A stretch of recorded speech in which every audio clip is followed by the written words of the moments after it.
It's going to be AP.Bren, the blue side. Broken Walls, by the way, ang Game 1 map natin. Discuss to kahapon ni Midnight Wolf na kung saan yung mga teams favorite tong Broken Walls kasi aside from the changes sa mapa, mas ito yung comfort ng karamihan ng mga teams. I guess kasi parang isipin mo sa kanya na dagdagan ka lang ng mga access path dun sa ilang parts ng mga mapa natin, especially dun sa mga neutral objectives. Mas maganda yung mga nakikita natin mga Lord Dances dito.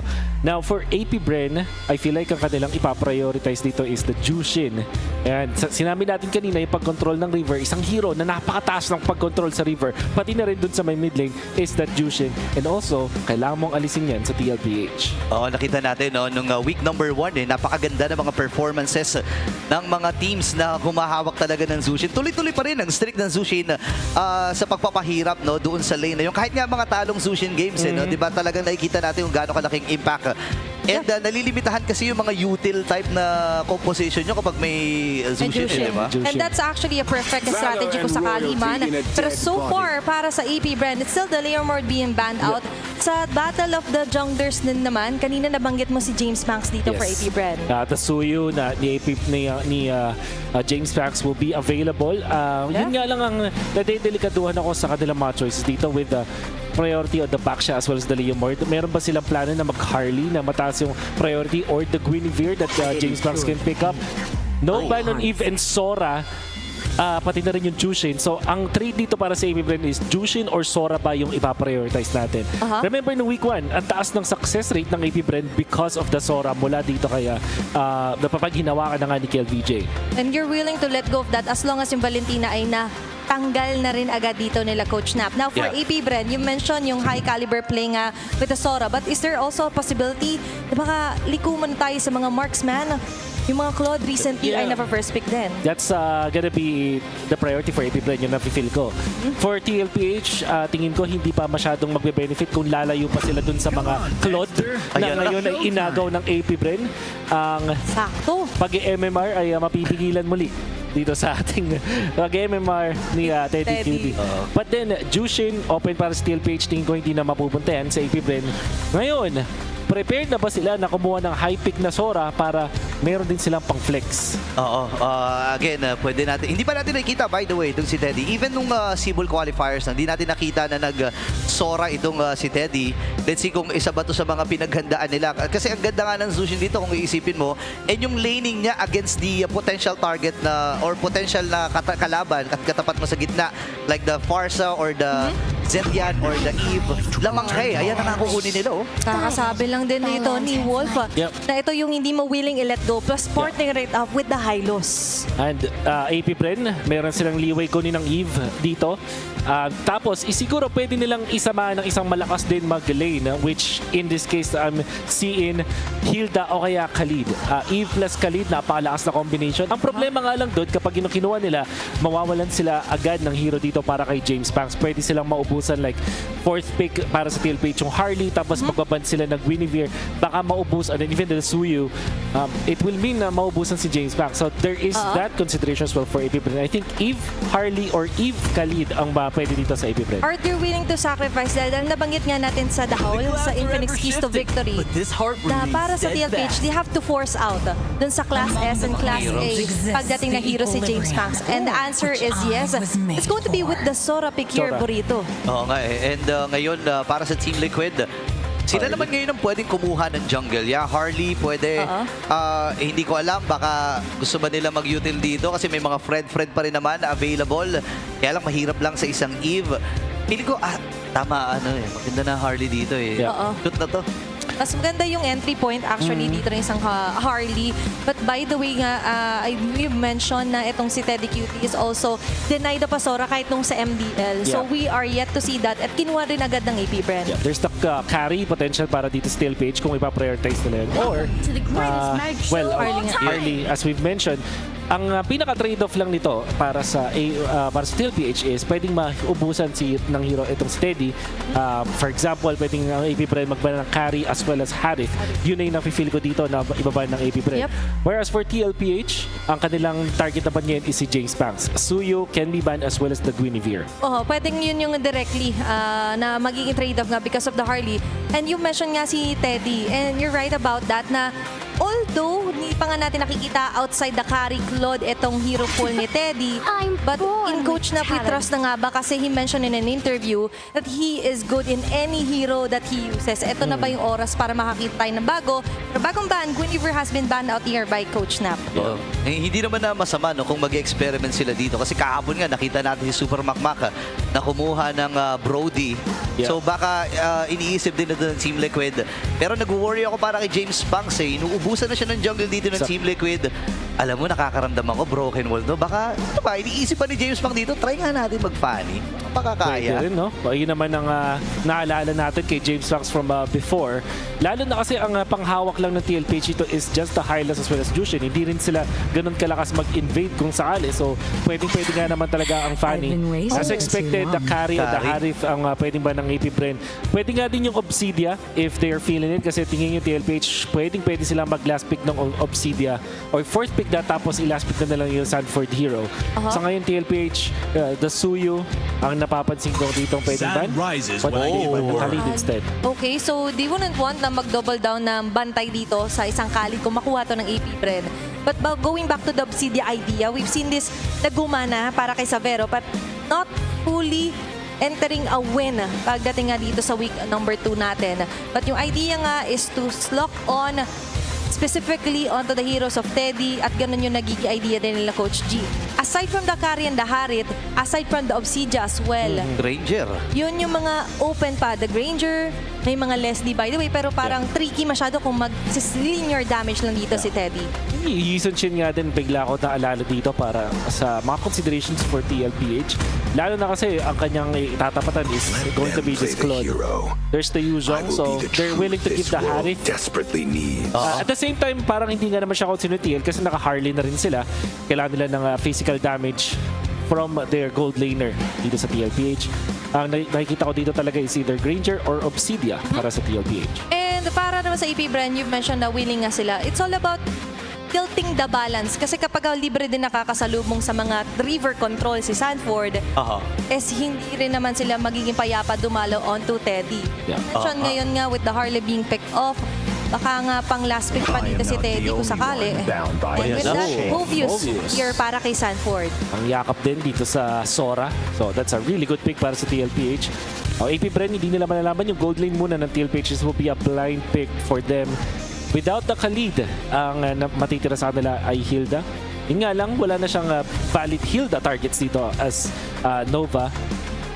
Set-up na lang, no? They might even go for Glue as the roamer para sa kanila. Para dito kay Nova. At nakikita ko rin yung Suyu. Parang dahil may Fovius na parang mas masaya talaga mag-Fanny dito if you're AP.Bren. Yun nga eh, kulang na dun sa panghawak, no? Wala silang diretsong pangkuha. Or Fredrin. Make it simple, Fredrin tsaka Glue. Mas madali. Tama, kasi parang kung contest ng objective, much better kung may M3 point nga dito. It's going to be the Glue, as Wolf have mentioned here for Nova. And James Pan still capitalizing the Suyu being opened up. Yun yung hindi piniling ba ng TLPH. But there's not naman yung Khalid. Moscow.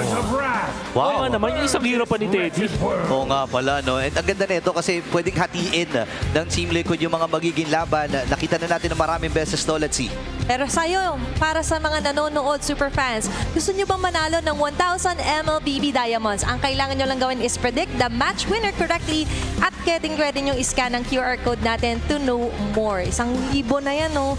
Saktong sa mga bagong labas ng mga skins at mga analyst natin nagkukomento. Ito na yung chance nyo para ipakita ang inyong lakas. Ako, matindi rin ang super fan prediction natin. Lamang ng malaking bahagi dito ang Team Liquid. Exciting itong laban na to kasi si James Punks, hawak ang kanyang isa sa mga pamato niya, pre. Pero so far, Wolf, naging angulo pa rin dito for AP.Bren is hindi naman so totally na-disrupt yung process at hindi din nila na-force out doon sa heroes si James Punks. Nakakuha pa rin yung Suyo. But I feel like if TLPH are prepared dun sa Suyo, kung papansinin natin na walang hero na one-shot din talaga dito from the Suyo. Even the Moscow, think about it, there's a lot of ways para ma-outplay ang Suyo. Meron ka rin access sa Wind of Nature eventually. hindi ganun kadali ang magiging boy dito para kay James Banks unless makakita tayo ng magandang simula sa kanilang pagja-jungle dito. And with that, sisimulan na rin natin ang unang match. Game number 1 of AP.Bren and TLPH. Kung titingnan din natin yung naging placement dito with the Mosque of Dimension, hindi naman totally one shot dito ng AP.Bren si Teddy. Is ano naman yung angle here para sa TLPH, capitalizing with the Harley here para kay Carl TZ. Alam mo, nakaka-excite. No? Napakarami nating beses nakita itong Harley na to. At majority of them ay nagiging successful naman. Kumbaga, iba-iba lang ng atake yung mga teams. No? Minsan, pinampupok sa XP para mapauwi kagad. Or tinatarget yung mga malalambot na hero sa backline. Diba? Paiba-iba lang ng atake. Pero gets mo yung ideya, napakahirap pa rin talagang kalaban. Dahil nga, ang bilis nung cooldown nung skill 2 niya, yung talon-talon, Yung di ba? space escape, no? Oo, space escape. At ngayon, tignan natin kung ganun din makalikot ang magiging pwestuhan dito ng TLPH. Now, for AP.Bren naman, the idea is talagang co-contest, lalaban sila, especially with the Sui here for James Banks and Nova with the glue. Dito talagang medyo na-predict or na close off siya sa option na yun, Wolf. Yeah. It makes sense naman. Laban sa high-loss, laban sa full views, madami naman nabibigay para sa kanila. It also good stabilizer dito sa mid para hindi maproblema itong si Aqua doon sa pag-control ng mid na yun. Nakikita natin dito yung high-loss na aggressive na minamatahan kung nasan dito si James Banks. Ito yung kailangan din ng TLPH para mabigyan sila ng advantage in the early stages. Yep, and malaking bagay din dito ang magiging vision. As long as nandun nga mata kay James Banks, hindi magiging madali yung buhay niya. Turtle has already respond. Pero ito na agad ang atake ni Carl TZ. Makakapagpa-level 4 naman dito si Aqua. Nagamit naman yung kanyang flicker. May pagsugod kagad sa may bandang itaas. Ibabalik ni KLVJ yung dalawa! First blood kagad para kay KLVJ. Sinamahan pa ng isa para kay James Banks. 2 man down for TLPH. Pinagpuhol yung Sansan dito with KLVJ. Showing us how it's done. Tapatin na rin yung kay Nova. Hindi nga nag-flicker yung goal doon pero napakaganda ng combo nila. Sabay pa yung sync nila with yung stun ni James Banks. Okay, level 4 si Nova. Pwede siyang pumasok dito. Sino ang kanyang sasaniban? Okay, hindi tumama yung SOD. Kalmado muna pero gustong-gusto ng AP.Bren ang kanyang mga nakuha. That's a very nice start for AP.Bren. Capitalizing objective tapos 2 kills sa Sansan duo pa dito against TLPH. 1-0-1 pa si James Banks. Sabay invade agad. Yung gustong gawin ng Harley in the early stages ay ginagawa ngayon. Ito si James Banks and ultimate kay Shizu. Yun yung ina-achieve naman nila dito, forcing out na magkaroon ng misposition here para sa gold laner ng AP.Bren. Now, going back naman for TLPH, tila ba, yun din kasi yung pinaka-importance mention na i-outmaneuver mo si Sanford, unahan mo siya before the turtle. Yung mga pre-turtle fights here for AP.Bren, isa rin sa pinaka-importante. Pakiramdam ko hindi rin ready doon ang Team Liquid. Bigla na lang pumasok. Galing doon sa kanan itong si KLVJ. And nice of them para sa kanila. No? 1,000 na kagad ang kanilang nakuha ginto. And very interesting to, naka-rapid boots itong si Sanford. So ang goal niya talaga makipaghabulan, makipagtakbuhan. Oo. Kailangan niyang habulin, i-mirror kung nasan itong si KLVJ. Yun nga sinasabi natin, pangyakap dun sa Sora. Yep. He needs to keep up with the pace pero ngayon sinasabay na agad siya. That's an ultimate committed here for KLVJ and even James Banks. Pero flicker naman Feeling ko sulit pa rin yun. 2 minutong walang flicker. Lalo na 20 seconds. Halos magsisimula na yung pagong. So walang threat ng flicker and dark wave para dito kay Sanford. Mas mahihirapan yumakap ngayon si Sanford onto the members of AP.Bren if they want to capitalize dun yung turtle. Pero outplaying dito sa may bandang baba. But we could expect na mas mamaya pa talaga yung patayin dito ni Shizu at ni Teddy. Kaya tutungo rin tayo pabalik dito sa magiging galaw nila James Banks as Carl TZ slowly maneuvers kung saan ba pwedeng kumuha ng mga pickups. Hinahatak na nga ni Nova yung pagong at mabilis na wave clear ang gagawin dito ng Team Liquid. Piercer. Hawak nila, Piercer kagad para kay James Banks. Aggressive ang magiging move nila dito. They want to get the numbers. Pero hinaharap na agad ni JP yung sarili niya. Ayan, dalawang Glorious Pathway. Naibalibag. River Manipulation mula dito kay Aqua. Atras muna si JP. At si Carl TZ. Sinolo na yung pagong. Pero ipin si Sanford. Sa pagkakataon na iyon, 3-0. Pero pagong napunta sa Cavalry. Okay. Medyo nakakabila. Bandang gitna. Hindi pa natin pwede himayin yung mga nangyari doon. Naku, hindi pa pala tapos ito kasi si KRTZ ay nasakyan dito ni Nova. Parang critical ata ang kanyang sitwasyon. Pinuntahan nila na Aqua with the flicker. Kaya lang nandito pa si James Pang, naghahanap ng stock sa kanyang piercer. Nagamit na rin yung Crimson Beacon mula dito kay Sanji. Tuloy-tuloy ang pag-invade dito ng Bees. JP ay aabot, pero wala na siyang aabutang purple buff na buhay. Masyadong maraming nangyari doon, pero parang lahat ay pumabor for AP.Bren. For sure, TLPH, sinabi natin na kailangan nilang kontrolin yung river. But AP.Bren counter that out. Yung ginawa ni Carl TZ, after nilang kunin yung turtle, nagmadali siya sa may gitna, expecting Shizu to go for the double lane. At ganun nga yung nangyari. Hinabol nila doon, tumama yung Sibat, pero nakahanda si Shizu with that BMI. Going for the blazing duet, bigla pang nasakyan ni Nova. Etong si Carl TZ, at biglang nakakuha pa ng napakarami yung AP.Bren. Once a kill onto Carl TZ, nakakuha pa sila ng purple buff. At may natira ding mga minions para kunin ni Shizu doon sa may bottom lane. So, lahat ay ng members ng AP.Bren ngayon ay masaya doon sa trade-off na yun. Masaya din doon si Nova. Parang pre, hawak ko na, suntukin mo na lang. Diba? Nakita naman natin, ginawang punching bag doon si Cartesi. As you've mentioned, hawak pa rin yung lead. No scoring, to be honest. It's 6-minute game, pero 4-0 pa rin yung kill score natin. But for AP.Bren, nakikita pa rin natin na hindi naman sila nagpipilit. Alongside with that, kahit yung turtle, willing silang i-let go eh.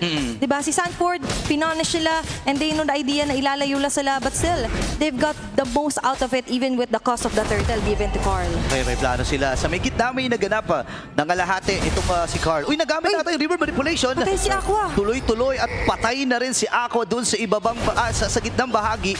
Napakabilis ng pag-burst doon ni Carl TC, ha? You have to take note. Kaya ka nagpa-pop ng real-world manipulation para makuha yung extra shields na yun.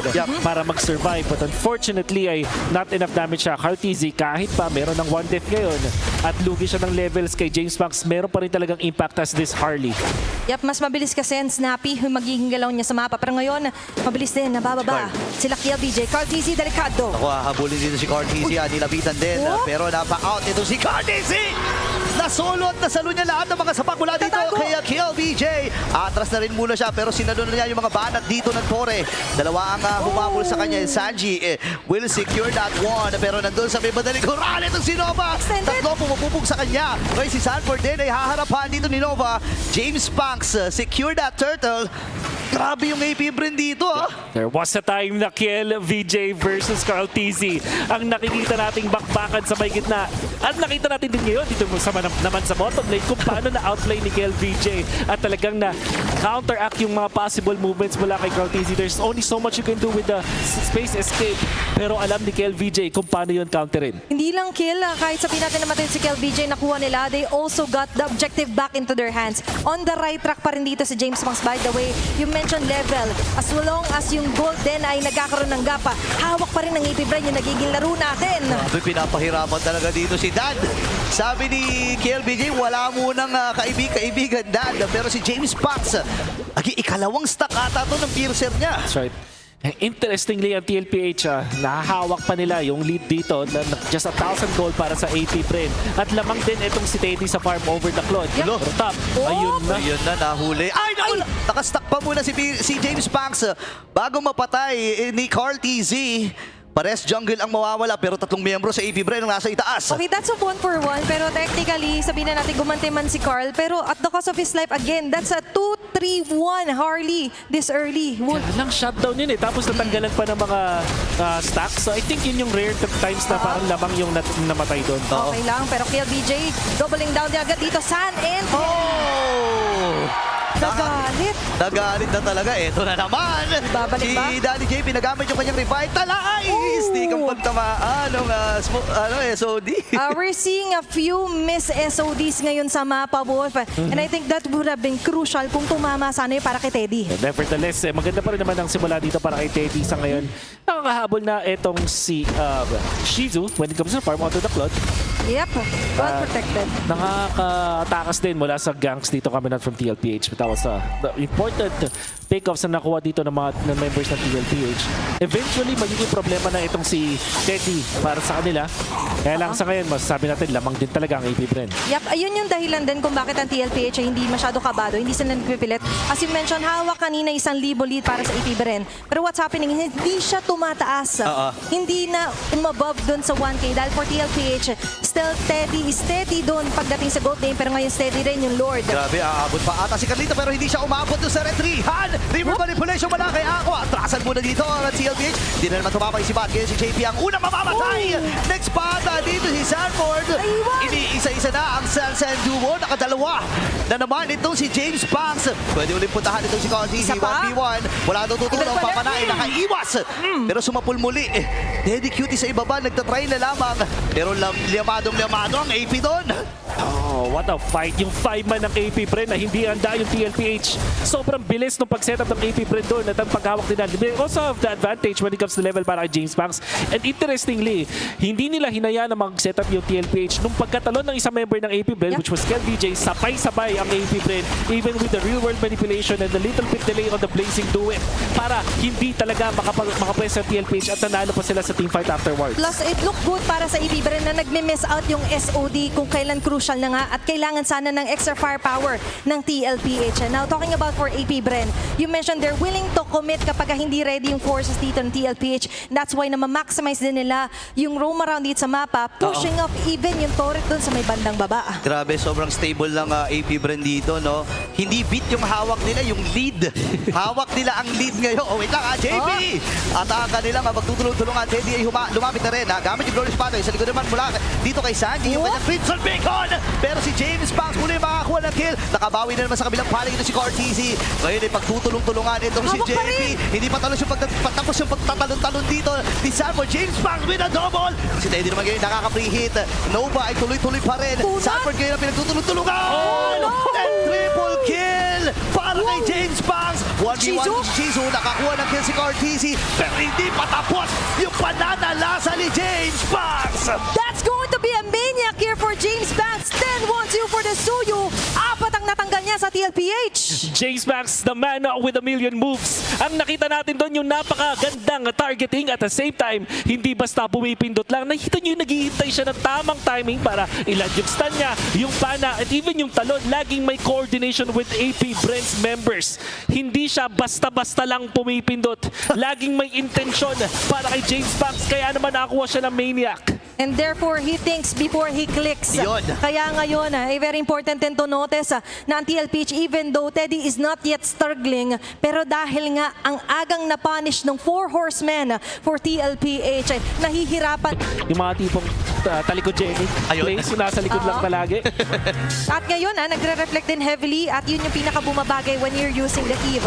A 117 by the way for his Eve. At ngayon, babalik tayo on to game number 1. May Lord na in the mix. Ngayon, mas magiging tricky yung magiging galaw ng TLPH kung makukot off guard pa ba sila dito ng AP.Bren.